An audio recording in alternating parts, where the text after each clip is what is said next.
여호와께서 아브라함에게 이르시되 너는 너의 고향과 친척과 아버지의 집을 떠나 내가 내게 보여줄 땅으로 가라. 내가 너로 큰 민족을 이루고 내게 복을 주어 내 이름을 창대하게 하리니 너는 복이 될지라. 너를 축복하는 자에게는 내가 복을 내리고 너를 저주하는 자에게는 내가 저주하리니 땅의 모든 족속이 너로 말미암아 복을 얻을 것이라 하신지라. 아멘.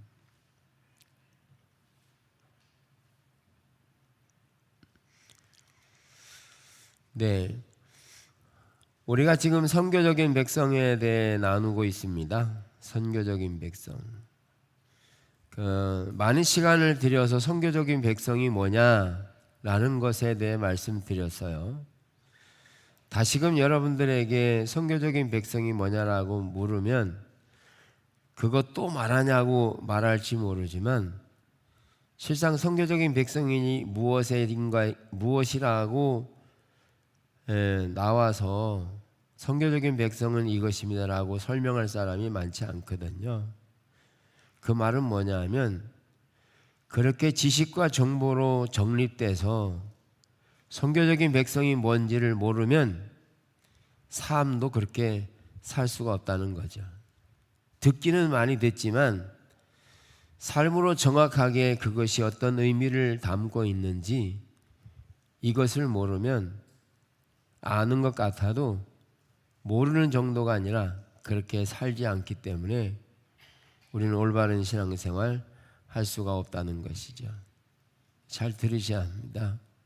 그래서 선교적인 백성이 뭔지, 그 말이 어떤 의미를 가지고 있는지 이런 것들을 많이 들었다고 해서 아는 게 아닙니다.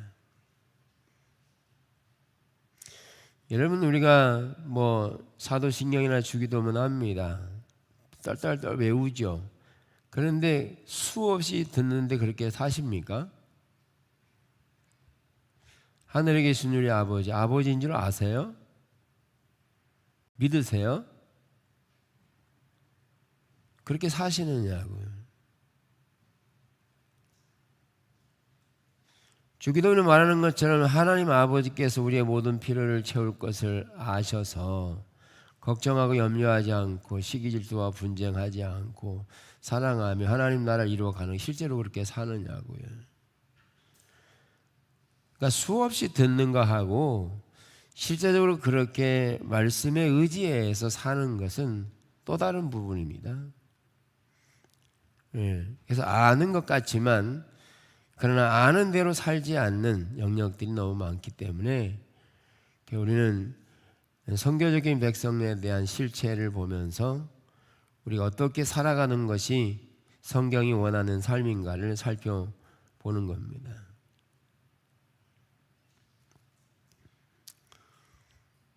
그래서 얼마 전부터 하나님이 강력하게 저에게 말씀하셔서 나누게 하세요. 강력하게. 저에게도 적용할 뿐만 아니라 그렇게 살지 않으면 안 될 만큼 하나님이 강조하기 시작하시거든요. 그래서 저는 개인적으로 하나님께서 저를 보내셨다고 믿기 때문에 하나님께서 말씀하시는 것을 따라서 전해야 합니다. 그렇지 않으면 주의 종이 아닌 거죠. 그래서 우리가 선교적인 백성에 대해서 성경적으로 이해되고 그런 부분들을 정리해 갈 때 잘 들으실 뿐만 아니라 듣는 자세를 보셔야 되고, 들을 때 철저하게 나는 모른다라고 거부하지 마세요. 많은 사람들이 나이가 들고 환경이 이렇고 저렇고 그래서 못한다고 그래요. 그거요, 하나님의 전능하심을 무시하는 겁니다. 하나님은 우리에게 모든 것을 하실 수 있는 분이세요. 그래서 환경이 그래서가 아니라 그가 하나님을 의지하지 않기 때문에 안 되는 겁니다. 그래서 우리는 선교적인 백성이 뭔지를 누가 물으면 대답할 수 있어야 되고요. 그리고 이제 선교적인 백성으로 살아가야 되는 것이 성경이 말하고 있는 내용이라면 우리는 그런 선교적인 백성을 삶을 살기 위해서 그 살게 만드는 원동력이 뭐냐? 그것은 정체성이라는 거죠. 여러분들의 삶을 살아가게 하는 그것은 하나의 거대한 이야기로 말할 수 있는데 사람들은 어떤 이야기에 기초해서 삶을 살아간다는 거예요. 누구는? 모든 사람들은요. 그래서 우리는 어떤 정체성을 가지고 삶을 살아가느냐 하는 것이 매우 중요하기 때문에 이런 정체성에 대한 부분을 살펴보는 거죠.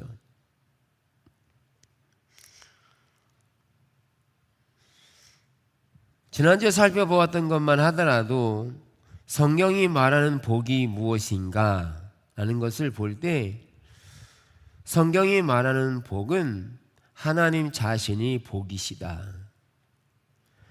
그리고 하나님 자신이 복이기 때문에 하나님과 함께 할 때 복이 되고 하나님과 함께 할 때 그들에게 모든 필요가 공급되고 필요가 채워질 뿐만 아니라 하나님의 안식과 승리와 감격이 있다. 그런데 하나님과의 친밀한 관계를 떠나서 물질적인 복은 진정한 복이 아니다는 거예요.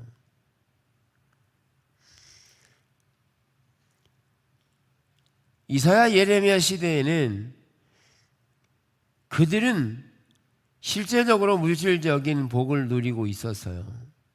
라오디게아 교회도 마찬가지고 부자나 부족함이 없을 만큼의 풍요로운 삶을 살았어요. 그러나 주님은 문 밖에 계시고 그들과 함께 하지 않으셨어요. 그래서 하나님이 함께 하지 않아도 그들은 나름대로 물질적인 풍요를 누릴 수 있는데 물질적인 풍요를 누린다고 해서 그 물질적인 풍요가 하나님의 축복으로만 이해되지 않는다는 거예요. 건강으로 말하면 건강하다고 다 하나님의 축복이냐? 그렇지 않다는 거예요. 하나님을 떠나지 않아도 건강하고요. 떠나도 건강할 수 있는데 하나님의 진정한 축복은 하나님과 함께 할 때 모든 것이 복이 되는 거예요. 복에 대한 초점은 하나님이 아닌 다른 것에 초점이 잡히면 기복신앙이 되는 거죠. 다시 말해서 하나님이 수단되는 거죠. 수단되는 거죠. 이걸 잘 표현해 주는 게 그렇죠. 자녀들이 필요할 때 아버지한테 와서 아버지 돈 주세요, 돈 주세요. 그리고 돈 주면 입 싹 닫고 돌아가서 아버지가 원하지 않는 대로 막 살다가 또 와서 돈 달라고 그러는 거죠. 그런 일을 반복하는 거죠. 그거는 아버지가 수단되는 거죠. 아버지가 목적이 아니라. 마찬가지로 하나님 없이도 부유하게 살 수 있는 것은 하나님께서 주신 축복 중에 심고 거두는 법칙이 있어서 열심히 일하면 거두게 돼 있어요. 그러니까 믿지 않는 사람도 열심히 일하면 소득을 거둘 수 있어요. 많이 거둘 수 있어요. 부자가 아니어도 믿지 않아도. 근데 성경이 말하는 진정한 복은 물질에 초점이 있는 게 아니고 하나님 그분이 복이셔서 하나님과 함께 할 때 그에게 진정한 복이 주어지는데 하나님과 함께 할 때 진정한 복은 하나님의 생명과 승리와 감격과 이런 하나님만이 주시는 것이 복된 삶인 거죠. 그런 점에서 우리는 하나님 주시는 복에 대한 이해를 잘 하셔야 된다는 거예요. 만약에 가난한 사람들이 하나님의 복이 아니야 라고 말하면 사실 바울 선생님은 가장 부끄러운 자죠. 바울은 얼마나 가난하게 살았어요. 먹을 것 마실 것 충분하지 않았고 천막을 지으면서 벌어야 했고 성교비 써야 됐고 참으로 가난하게 감옥에 갇히게 이런 삶을 사는 바울이 가장 불쌍한 사람이죠. 그러나 성경은 그렇게 말하고 있지 않죠.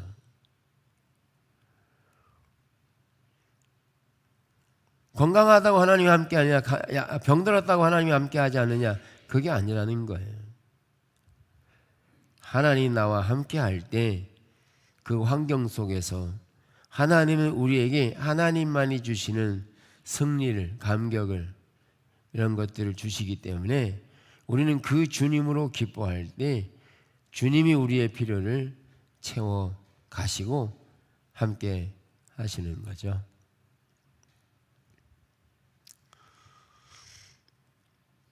자, 그래서 오늘날 우리가 처한 상황 가운데서 교회가 나아가야 될, 즉 교회가 회복돼야 될 절실한 필요를 갖고 있는데 신명기는 두 번째 율법이라고 그래서 첫 번째 하나님이 주셨던 계명을 반복해서 리얼하게 아주 세부적으로 이제 나열해 놓은 내용이죠. 신명기서에. 그 두 번째 율법을 주실 때 하나님께서는 이스라엘 백성들이 가나안 땅에 들어가서 살게 될 때 어떻게 살아야 될 것을 구체적으로 설명해 놓은 내용이 두 번째 율법입니다. 그 두 번째 율법에서 구체적으로 하나님은 그들 앞에 두 가지의 요소를 내놓으면서 생명과 복과 화와 저주 두 가지를 구분해내서 놓으면서 너희가 살기 위하여 생명을 택하라고 말씀하면서 다섯 가지의 내용을 전개해서 말합니다. 그 다섯 가지의 내용은 우선적으로 하나님과의 친밀한 관계 안에 있을 것을 말해요. 그리고 하나님을 사랑하는 것이었어요. 그리고 하나님의 말씀을 지키는 것이고, 그리고 하나님의 길로 행하는 것, 그리고 여호와의 목소리, 하나님의 목소리를 청종하라고 하는 다섯 가지의 내용을 말씀하면서 그렇게 하면 내가 살고 하나님이 너희와 함께 하실 것을 약속하고 있음을 볼 수 있어요. 그러면 두 번째 계명을 주시면서 하나님께서는 이스라엘 백성들에게 뭘 요구하시느냐 하면 윤리적인 삶을 요구하세요. 윤리적인 삶. 하나님께서 그들을 구원하시고 나서 이스라엘 백성들을 구출해서 애굽에서 건져내고 살게 하시고 나서 가나안 땅에 들이시면서 그 가나안 땅에 들어가 살게 될 때 그들은 즉 하나님의 백성으로서의 윤리적인 삶을 살도록 신명기 30장이 말하고 있다는 거예요. 윤리적인 삶을. 다시 말하면 우리가 그리스도인으로서 삶을 살아야 되는 윤리적인 것을 지금 말하고 있다는 거예요. 왜 하나님께서는 이렇게 많은 분량을 활용해서 윤리적인 삶을 요구하실까요? 우선 하나님께서 이스라엘 백성들을 애굽에서 구출해내고서 그냥 다 데려가시면 안 될까요? 애굽에서 끌어낸 다음에 그냥 다 하늘나라로 데려가시면 어떨까요? 여러분, 우리가 예수를 믿고 거듭났어요. 구원받아서 그 다음에 바로 죽어야 되잖아요. 바울에 의하면 바울은 예수님을 만나고 구원받고 나서 그는 이 땅에 사는 의미조차 못 느꼈어요. 근데 이 땅에 존재하는 것은요, 천국 가는 것에 비해 너무너무 작은 거였어요. 그래서 자신이 하나님 앞에 가기를 원했어요. 근데 못 갔어요. 왜 하나님 우리를 구원해 놓고 바로 데려가시지 않고 이 땅에 내버려 두시는 걸까요? 이 땅에 살아봐야 뭐 더 눈물을 흘리고 애통하고 괴롭고 힘든 것 뿐인데 더 살고 싶으세요? 더 살고 싶으세요?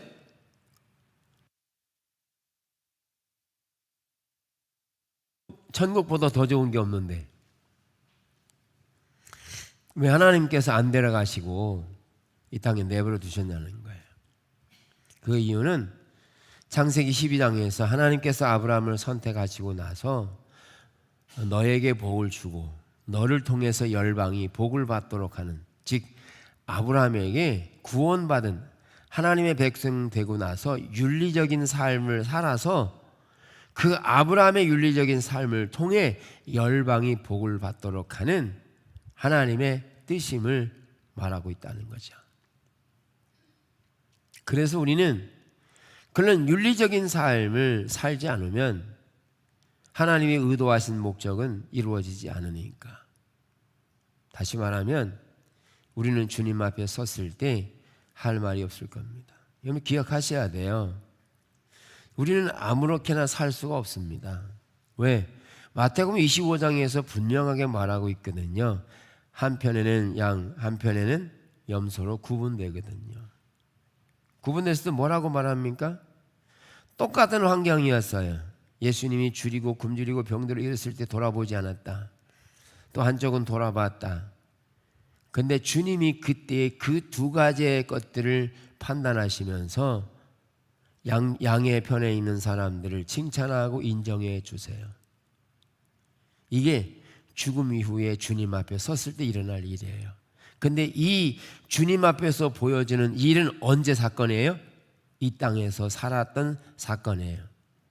그러면 이 땅에서 살았던 모습이 주님 앞에서도 연동으로 지금 연속적으로 연관되어 동일하게 이루어지고 있는 것을 볼 수 있다는 거죠. 그러면 우리는 이 땅에서 당연히 선교적인 백성으로서 윤리적인 삶을 살아가는 것이 부활을 믿는 우리에게 있어서는 매우 중요한 요인이라고 인식해야 하는 거죠. 그럼 우리 아무렇게나 살아도 돼요?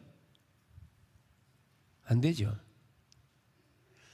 그래서 윤리적인 삶, 성경이 말하는 윤리적인 삶을 살아가야 될 것을 말하고 있는데 이 5가지의 내용을 살펴봄에 있어서 아주 주된 내용이 뭐냐면 다 중요합니다.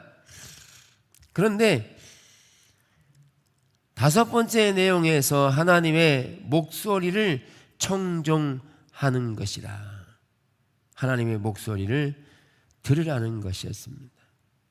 여기 하나님의 목소리를 청종하라, 들으라고 하는 이야기는 하나님께서 말씀하신 의도와 목적을 따라 청종해야 한다는 거예요.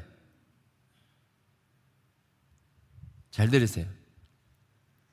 하나님께서 말씀하신 의도와 목적을 따라 들어야 그 길로 행할 수 있다는 거예요. 오늘날요, 신앙이 타락하면요, 자기가 자기 마음대로 생각하고요, 자기가 스승이 되고 자기가 주인이 됩니다. 그래서 누구의 말도 듣지 않아요. 여러분 지금 여러분 흔하게 느끼는 게, 여러분 자녀들이 여러분 말 듣나요? 거기에 수식어가 붙어요. 안 들어도 엄청나게 안 듣죠. 세계의 경읽기처럼 안 들어요. 왜 그런 줄 아세요?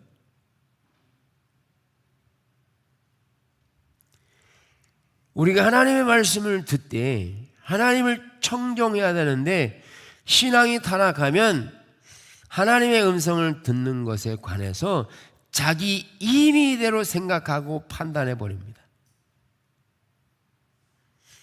처음에 말씀드렸잖아요. 하나님 말씀하시니까 아유 내 환경이 이래서 못해요 저래서 못해요 그런다니까요. 그건 누구의 소리를 청종하는 거예요? 자기가 주인이 되는 거죠.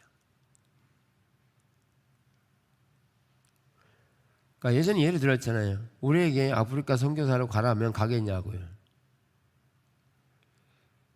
절대 못 간다고 그러죠. 누구의 생각에 따라서요?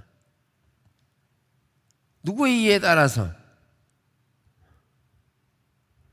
말씀하신 하나님께서 보내시는 하나님이 누구인가를 모르는 정도가 아니라 하나님의 말씀을 청종하려고 하는 자세조차 없는 거죠.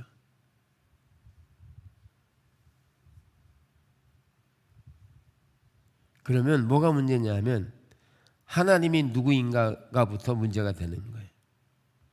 하나님께서 아브라함에게 말씀하세요. 너는 너의 본토 친척 아비의 집을 떠나 내가 내게 지시할 땅으로 가라. 그러면 당연히 아브라함은 못한다고 했어야 했어요. 물론 출발할 때 자체가 아버지를 모시고 조카까지 데리고 왔으니까 처음에 문제죠. 그러나 아브라함은 하나님의 말씀을 듣고 그 말씀을 청종하려고 하는 자세가 있었죠. 안 들어요? 이렇게 성경을 이야기하면 자기 환경에 따라 다 판단하고 생각하고 이렇게 얘기해요. 그게 옳은 것처럼.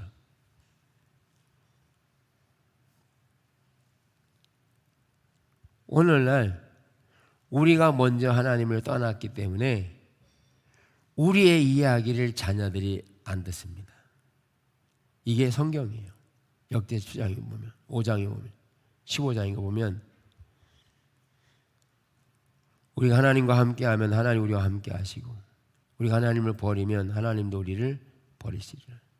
그래서 우리의 자녀들을 하나님 버리실 텐데 그 버린다는 말이 뭐냐면 우리가 말하는 것을 자녀들이 안 듣게 돼 있어요. 지금요 자녀들이 부모의 말 안 듣습니다. 그러면요 올바른 길을 가르치지 못해요. 심각하거든요.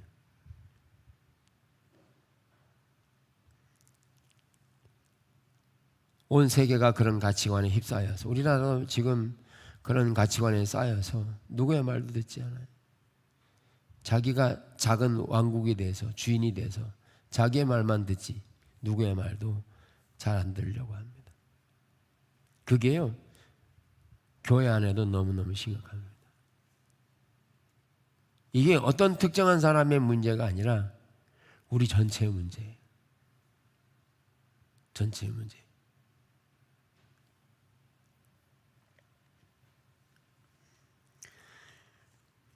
그래서 하나님께서 말씀하실 때 하나님이 말씀하신 의도와 목적대로 듣고 들을 때 말씀하신 그분이 누구인가를 알지 못하니까 1, 2, 3, 4, 5번의 단계가 순서가 중요한데 하나님을 알고 사랑하고 명령과 규례와 법도를 지켜 행하는 이 단계가 돼야 청종이 되거든요.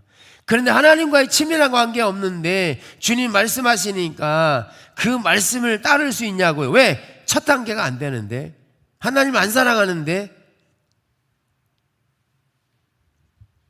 이게 무슨 일을 합니까? 아무것도 못하죠. A를 하라고 하면 B로 하고 자기 생각을 따라.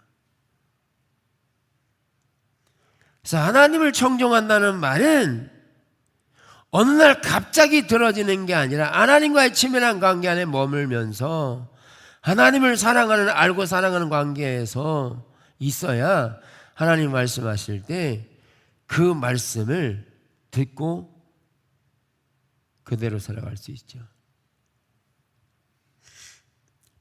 우리가 엘리를 보면 엘리가 살았던 시대의 마지막 시대에는 엘리가 올바른 신앙에 있지 않았죠. 그래서 하나님이 사무엘을 세우잖아요. 그때 두드러지게 나타난 내용이 그거잖아요. 사무엘에게 하나님의 음성이 들리기 시작했죠.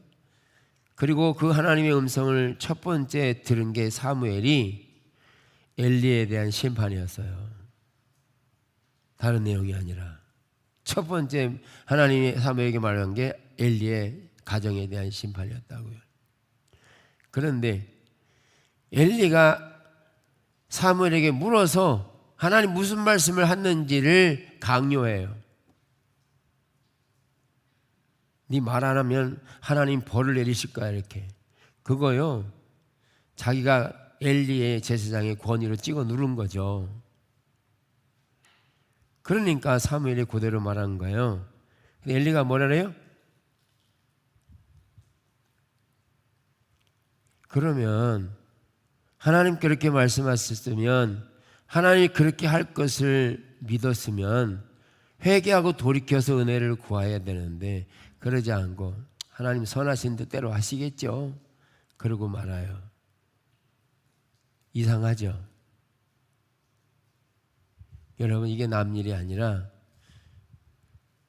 신앙이 하나님과의 친밀한 사랑의 관계에 떠나면 자기 방식대로 이해해요. 자기가 앉은 자리가 제사장 위치에 있었습니다. 하나님 날 심판하시겠어? 근데 그대로 엘리가 목이 부러져 죽은 겁니다.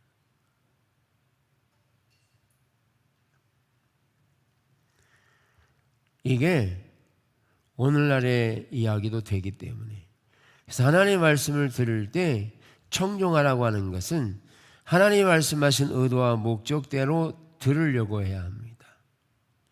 그리고 듣고 하나님께서 말씀하신 의도와 목적을 따라서 해야 되는 게 뭐냐면, 말씀을 듣고 나서 그 말씀을 들은 대로 주님과 동행하는 삶을 살도록 해야 한다는 거죠.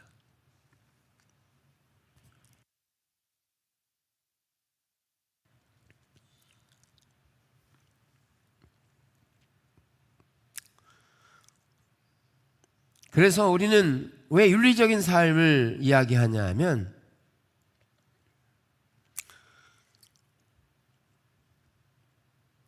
하나님께서 두 번째 계명을 주시면서 탄식하며 한탄하고 있는 게 있어요. 특별히 이사야, 예레미야 시대 하나님은 너무너무 가슴아파하시는 장면이 있어요. 특별히 이사야서에 보면 이렇게 말씀하죠. 내가 언제 너에게 규례와 명령과 법칙과 제사를 명령했느냐, 그러시잖아요. 하나님은 출애굽기서부터 제사를 명령하셨고 지키라고, 철두철미하게 지키라고 말했는데 내가 언제 그걸 지키라고 했느냐, 언제 제사 지키라고 했느냐, 이렇게 딴지 거는 것처럼 보이세요. 그런데 하나님 말씀 잘 들어야 합니다.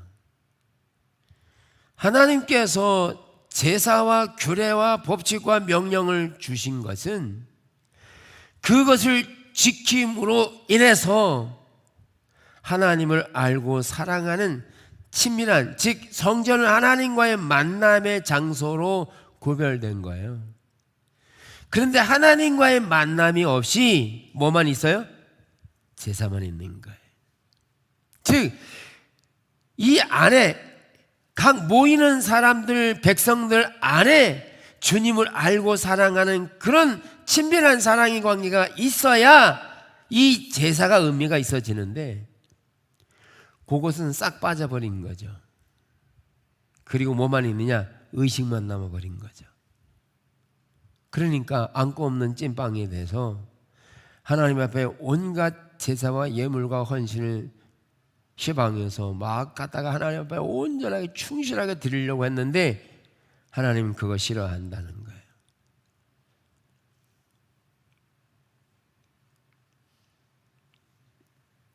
여러분 잘 들으십시오. 우리도 예외가 아닙니다. 여러분, 우리가 눈 멀고 귀 먹을 수 있어요? 뭐를 점검해 봐야 되냐면, 내가 예배를 모일 때, 하나님께서 말씀하신 규례와 법칙, 기도할 때, 예배할 때, 찬양할 때, 그 속에 실제적으로 하나님이 임재하시는 생명이나 능력이나 하나님만이 주시는 것들이 포함되지 않으면 그 의식은 다 헛것입니다. 오늘 찬양하면서 주님과 함께 사랑을 느끼고 누리셨습니까? 안 그랬으면 예배 올바르지 않은 겁니다. 근데 우리는 잘 충격 안 받아요. 심각한지 모른다니까요. 왜? 그만큼 눈이 어두워져 있습니다. 모른다니까요. 그러니까 이사야를 살펴보면서 그게 내 모습이라고 보셔야 돼요.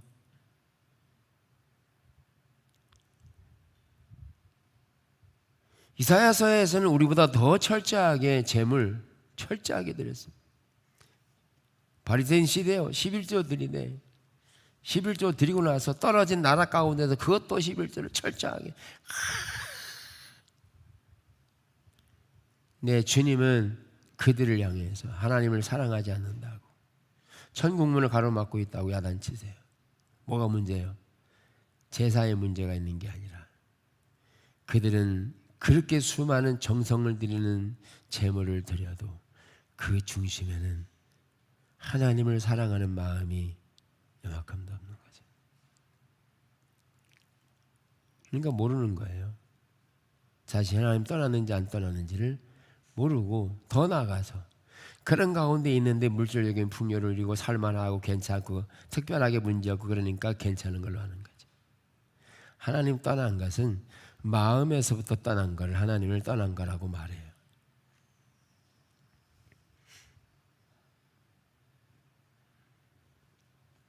그래서 여호와의 하나님의 목소리를 청종하라는 말은 규례와 규칙을 말하는 게 아니고 그들의 삶에 문제가 있음을 지적하고 있는 거예요.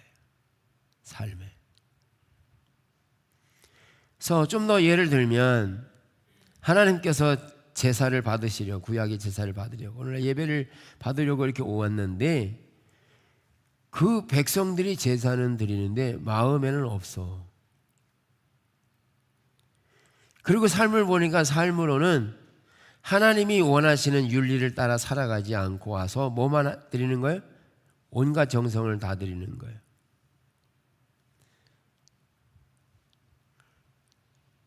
하나님 보실 때는 그들의 삶에 대한 영역들이 온갖 죄악투성이로 가득 차 있는 거죠. 하나님의 길을 따라 행하지 않고 있는 모습을 보시는 거죠. 그러니까 이거는 거짓으로 보이는 거죠. 그러니까 거기에 하나님이 함께하지 않는 거죠.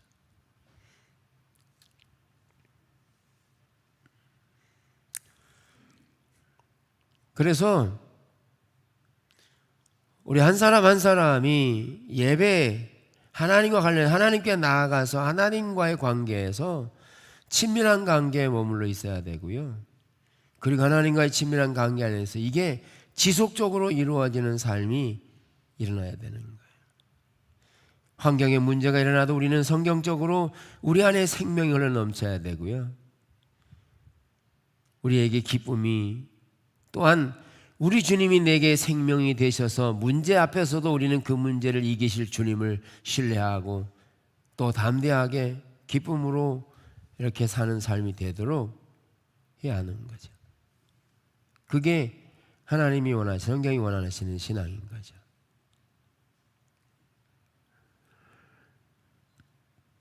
그래서 여호와의 목소리를 청종하는 자기 방식대로 이해하지 마세요. 제발. 자기 생각대로 하나님 용서하실 거야, 이해하실 거야, 나를 불쌍히 여길 거야 이렇게 생각하지 마세요. 성경이 말하는 대로 틀렸다고 하면 틀린 거고요, 맞다고 하면 맞는 겁니다. 기준은 항상 성경이어야 합니다.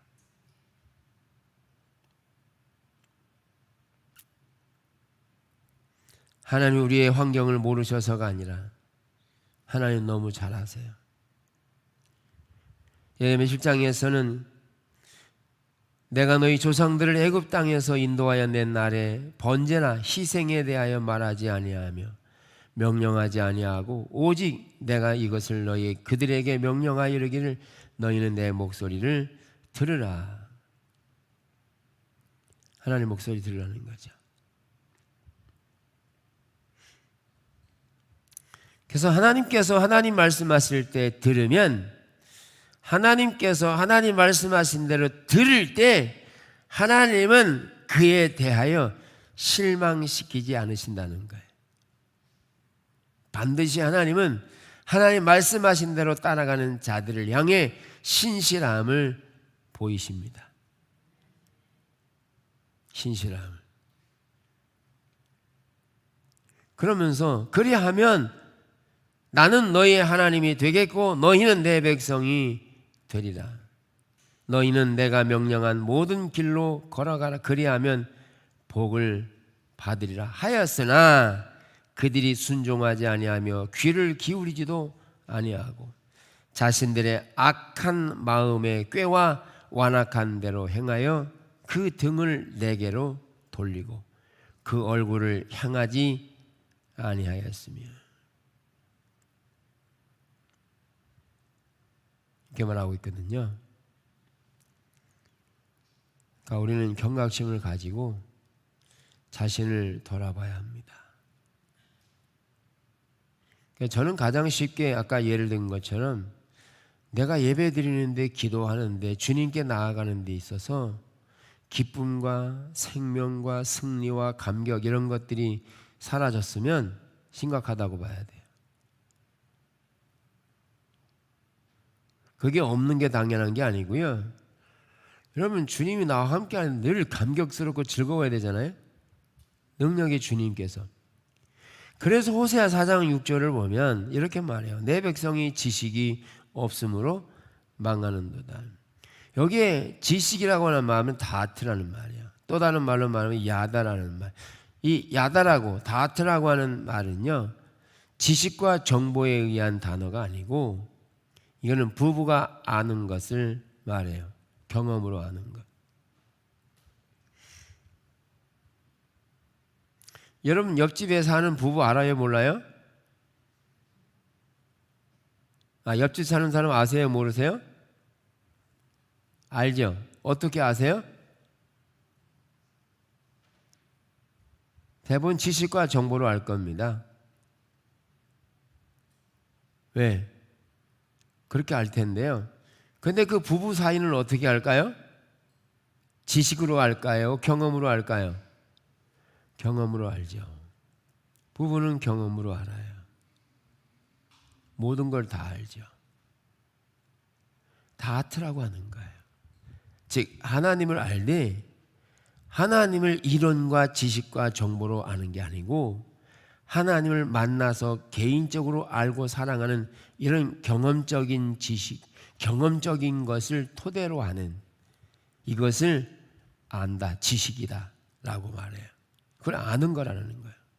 그럼 하나님 아시느냐고요. 내가 고통 가운데 있을 때 하나님 내 고통 아시느냐고요.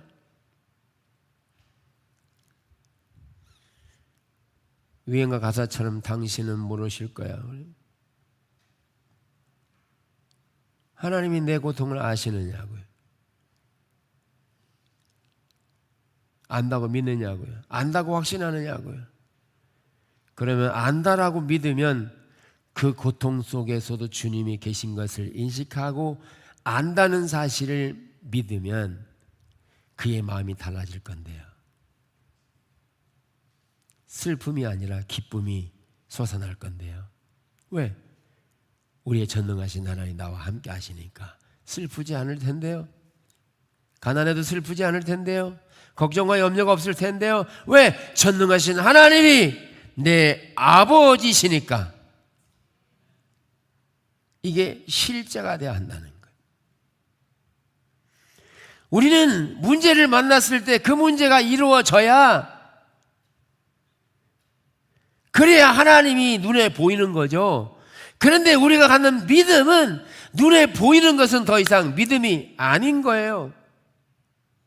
믿음은 보지 못하는 거예요. 알지 못하는 거예요. 듣지 못한 거였어요.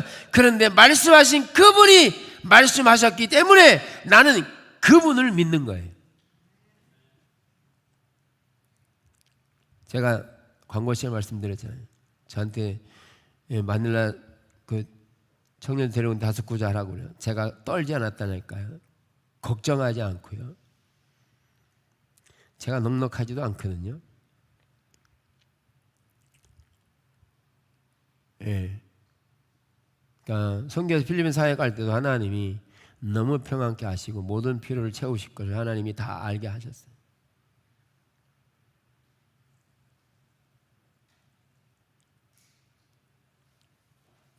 제가 궁색해서 이렇게 저렇게 모아서 갈까 그렇게 생각하지도 않았어요. 하나님이 이미 저 건너에서 빛을 보이시는 거죠.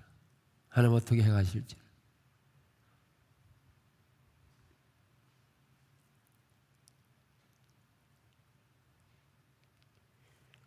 내 백성이 지식이 없다. 즉 야단은 모르기 때문에 하나님이 누구인지를 모르니까 벌벌 떠는 거죠.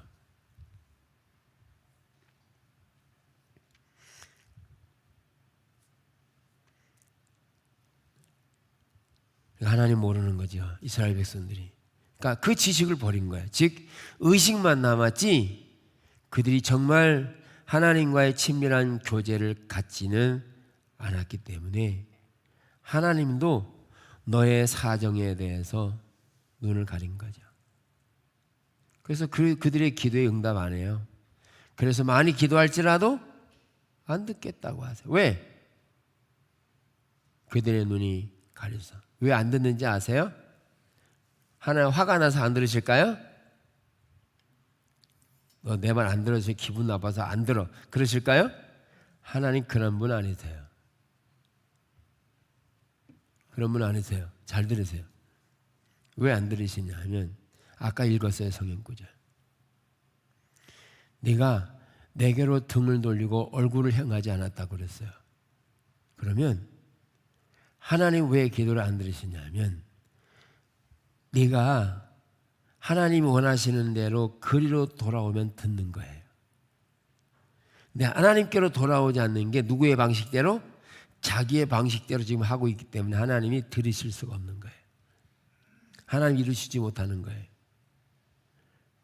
내 사정을 모르는 게 아니고 내 사정을 알아도 하나님이 들어줄 수가 없는 거예요. 왜? 그런 상태에서 들어줘 봐야 그에게는 아무런 하나님과의 관계가 이어지지 않으니까요. 안 들어주는 거죠. 응답 안 돼요.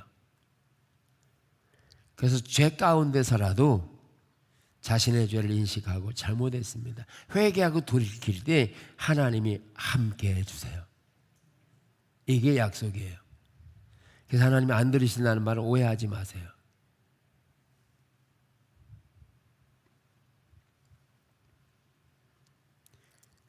오늘 우리의 상태는 어떻습니까? 많이 혼동스럽고 어렵습니다. 우리나라 정치만 하더라도 상당히 어려워요. 근데 저는 개인적으로 이게 정치인만의 문제는 아닙니다. 근본적으로 그리스도인이 올바른 삶을 살지 못해서입니다. 우리가 그렇게 살아내지 못했어요. 부끄러움과 수치를 당하는 거죠. 우리는 다시 일어서야 합니다. 어떻게 해요? 하나님의 윤리를 따라 성경적인 정체성을 가지고 살아낼 때 초대교회 로마를 바꾼 것처럼 이 시대를 바꾸는 데는 우리가 그렇게 본질적으로 성경적인 삶을 살아내야만 하는 것입니다. 여러분들이 의식을 들었기 때문에 당연히 하나님이 나에게 복을 주실 거예요. 그것에 대한 자격 기준이 아닙니다. 여러분 구원받았다고 당연히 복 주실 거야. 기준이 아닙니다. 중요한 것은 구원받았을지라도 예수 그리스도의 말씀을 청종하고 그의 길을 따라 실제적으로 삶을 한 발씩 내딛어 살아가지 않으면 하나님의 유업은 끊어지고 마는 거죠. 그래서 이스라엘이 망한 겁니다. 그래서 우리는 철저히 돌이켜야 합니다. 돌이켜야 합니다.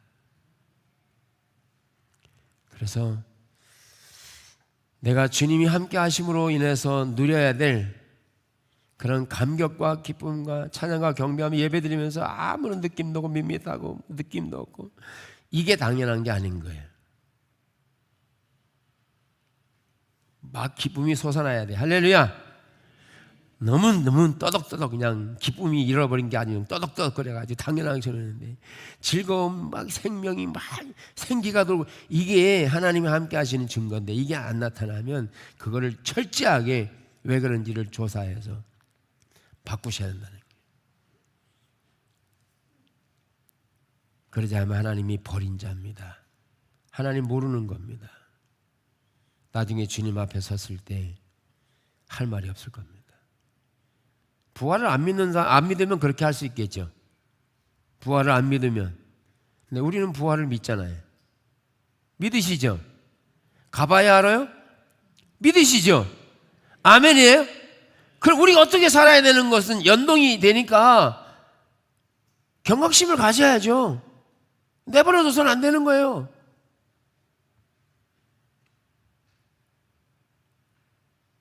그리고 그렇게 축복의 통로가 될 때 바울이 달려갈 길을 다 마치고 믿음을 지켰을 때 하나님이 면류관을 예비하신 것처럼 그 상이 엄청 클 거거든요.